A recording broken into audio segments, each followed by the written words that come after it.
Assalamualaikum warahmatullahi wabarakatuh. Bismillahirrahmanirrahim. Alhamdulillahirrabbilalamin. Anak-anakku sekalian, siswa SMA Negeri 3 yang berbahagia. Pada materi Pondok Ramadan yang pertama ini, saya akan membahas tentang pentingnya menjaga toharoh di era pandemi. Toharoh adalah bersuci.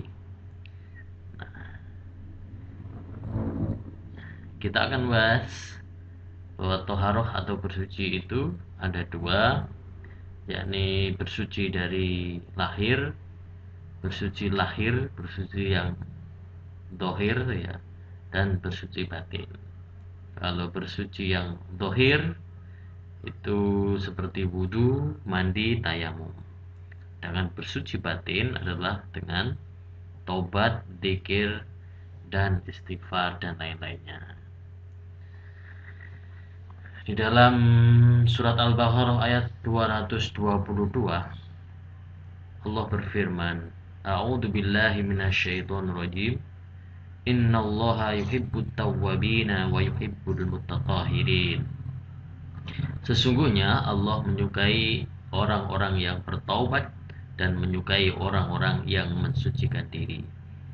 Dari ayat ini kita mengetahui bahwa Allah menyukai orang-orang yang bertobat.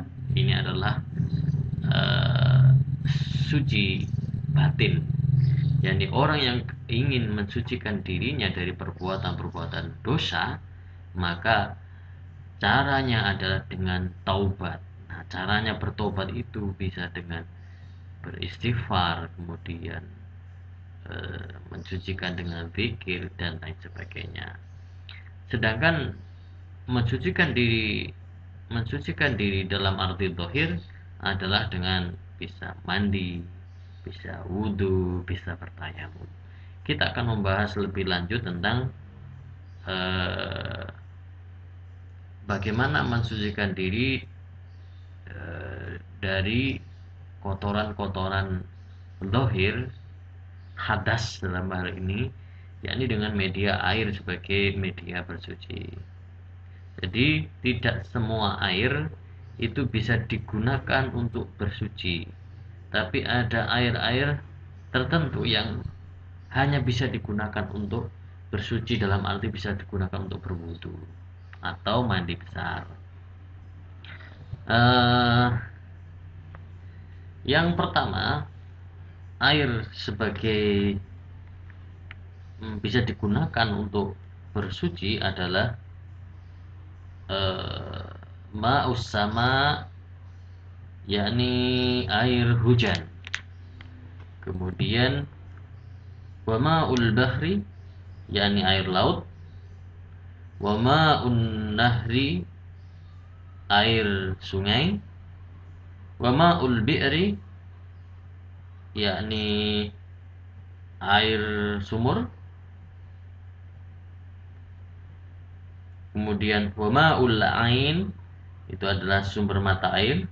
Wa ma'us salji, yakni air salju ya, air es. Wa ma'ul bardi, lan air embun. Nah, ketujuh air ini adalah kategori air mutlak. Dia bisa digunakan untuk bersuci, misalnya dengan berwudu. Kalau kita misalnya ada hujan, maka kita berwudu, maka wudu kita itu menjadi sah. Karena kenapa? Air hujan termasuk air yang suci dan bisa digunakan untuk bersuci. Demikian pula air laut, air sungai, air sumur, air sumber, air salju, maupun air embun. Nah, macam-macam air dikategorikan menjadi 4. Air suci dan mensucikan. Jadi air itu suci, airnya itu sifatnya suci dan bisa digunakan untuk bersuci ya. Air itu suci dan bisa digunakan untuk bersuci.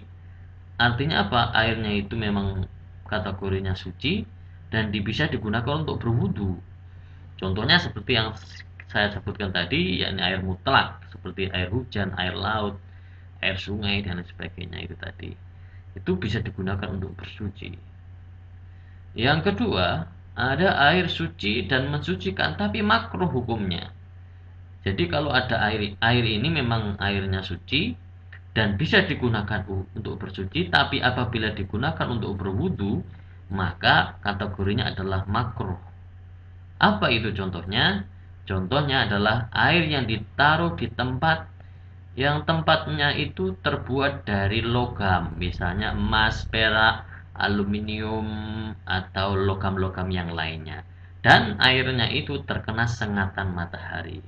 Nah, ini makruh hukumnya. Kenapa makruh? Karena dikhawatirkan air itu bercampur dengan karat-karat logam. Juga pengaruh dari matahari yang menyinari itu memiliki pengaruh yang bisa menyebabkan, kalau menurut hadis itu, air yang seperti ini bisa menyebabkan orang terkena penyakit belang, ya, terkena penyakit belang. Maka menggunakan air suci dan mensucikan tapi hukumnya makruh ini, air yang ditaruh di tempat logam ini, maka hukumnya makruh, tapi bukan berarti tidak sah. Sah tetapi makruh. Yang ketiga, air suci tetapi tidak mensucikan. Airnya itu suci tapi tidak bisa digunakan untuk berwudu. Contohnya adalah air mustakmal. Air mustakmal itu apa? Air sisa dari berwudu.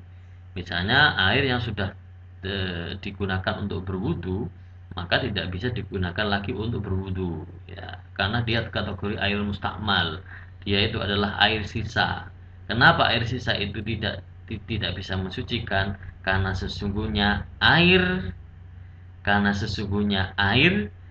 yang digunakan untuk berwudu atau mandi besar itu adalah bercampur dengan dosa.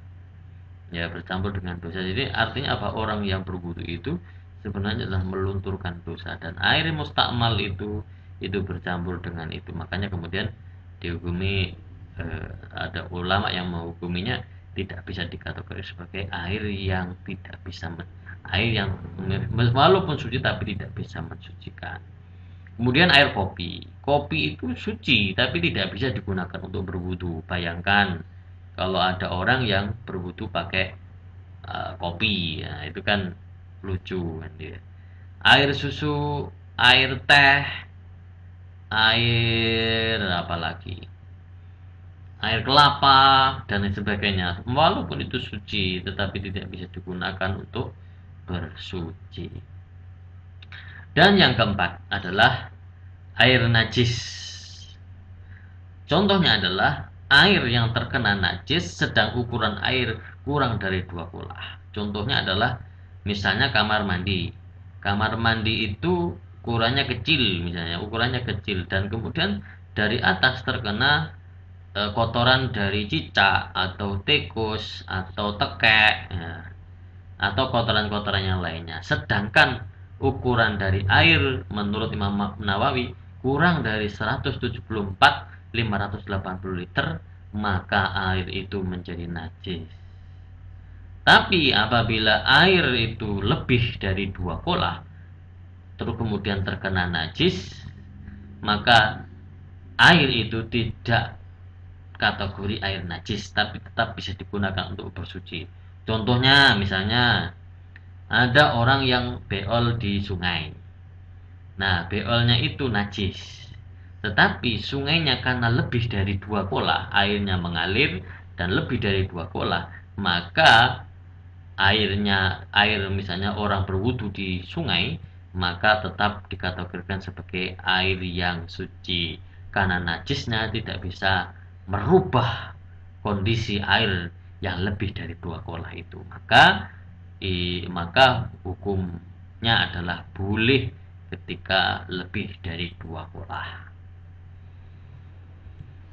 Demikian materi yang pertama tentang toharoh, yakni tentang macam-macam air yang bisa digunakan untuk berwudu. Terima kasih. Selanjutnya nanti akan ada tugas untuk mengerjakan soal-soalnya. Terima kasih. Sekian, kita lanjutkan pada materi berikutnya. Assalamualaikum warahmatullahi wabarakatuh.